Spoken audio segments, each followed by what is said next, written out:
আসসালামু আলাইকুম রহমাতুল্লাহি ওয়া বারাকাতুহু।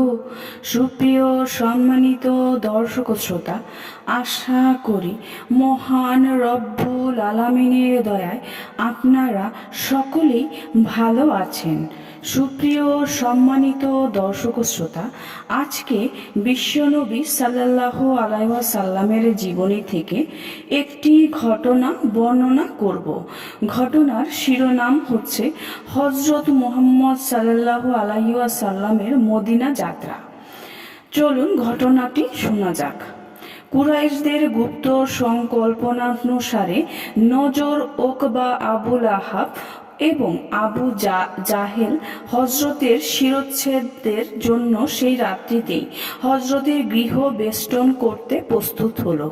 যাত্রার পূর্বে আবুল আহাব কুরাইশদেরকে বলল, আমরা তুরস্কের ন্যায় মুহাম্মদকে হত্যা করতে চাই না। নিশার গাঢ় অন্ধকারে হত্যা না করে অদ্য রজনীতে আমরা তাকে বন্দী করব এবং আগামী প্রত্যুষে সর্বজন সমক্ষে প্রকাশ্যে তার মস্তক দ্বিধা বিভক্ত করব। হাশেমকুল আমাদের পরাক্রম দর্শনে স্তম্ভিত হবে। এদিকে হযরত মুহাম্মদ সাল্লাল্লাহু আলাইহি ওয়াসাল্লাম যথাসময়ে দুরাত্মা কুরাইশগণের দুর্ভিসন্ধি জানতে পারলেন।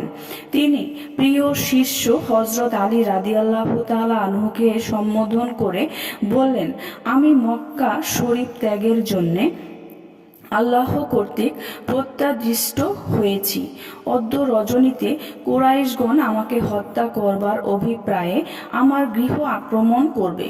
সেজন্য আমি অদ্য রজনী মদিনা শরীফ যাত্রা করব। যাত্রার পূর্বে যাদের ধনরত্ন আমার নিকটে গচ্ছিত আছে, আমি তাদেরকে তা প্রত্যাবর্তন করতে চাই। এ সকল ধনরত্ন তোমার নিকটে রইল, তুমি সবাইকে বুঝিয়ে দিও। এই বলে হযরত প্রস্থান করলেন। হযরত প্রস্থানের পর হযরত আলী রাদিয়াল্লাহু তাআলা আনহু কুরাইশগণকে বিপদে চালিত করবার অভিপ্রায়ে হযরতের বেশভূষায় সজ্জিত হয়ে তার শয্যায় উপর শায়িত হলেন। এদিকে গভীর রাতে কুরাইশ বীরগণ সশস্ত্রাবস্থায় হযরতের গৃহ বেষ্টন করল। একজন প্রতিবেশী তাদের এরূপ গুপ্তভাবে রাত্রিকালে আগমনের কারণ জিজ্ঞেস করলে আবু জাহেল বলল, আমরা মুহাম্মদের মস্তকের অভিলাষী। তৎশ্রবণে প্রতিবেশী বলল, তোমরা মূর্খ। হযরত তোমাদের আগমনের পূর্বেই মক্কা শরীফ ত্যাগ করে গিয়েছেন।